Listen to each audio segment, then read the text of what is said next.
Our weight is a compounding value that incorporates bone mass, lean mass, which includes muscle and organ tissues, and fat mass. And when we're talking weight loss, we're probably not meaning, oh, I'm going to lose some bone mass now, make my bones a bit more brittle and increase my risk of fractures. The number of the scale will be a bit less, so I'll be happy with that.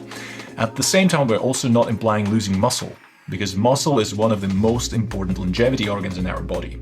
So eventually, when we say weight loss, we assume or imply fat loss, which is exactly the tissue which mass we want to reduce. So whenever we embark on a weight loss journey, we should be thinking body recomposition, and we should be actively promoting muscle growth with adequate protein intake and resistance training, and along with that, our bone health and bone mineral density will also improve, while at the same time, caloric deficit with adequate protein intake will be ultimately targeting fat loss. So now when we are all on the same page with regards to what it is actually we're going to lose, the adipose tissue, let's see how much of it we can get rid of with caloric deficit and what these calculations are based on. Adipose tissue is not pure fat.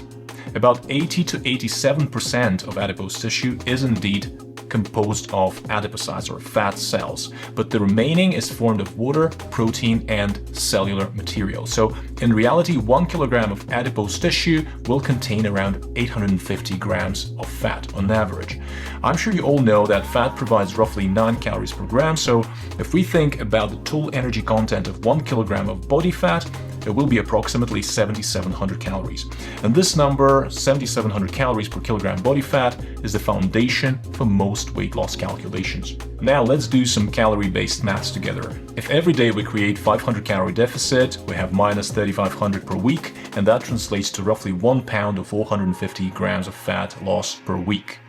If we create a larger deficit of 700 calories per day, this is roughly 4,900 calories per week, and we would expect losing 600 to 700 grams of fat per week, or 1.4 pounds.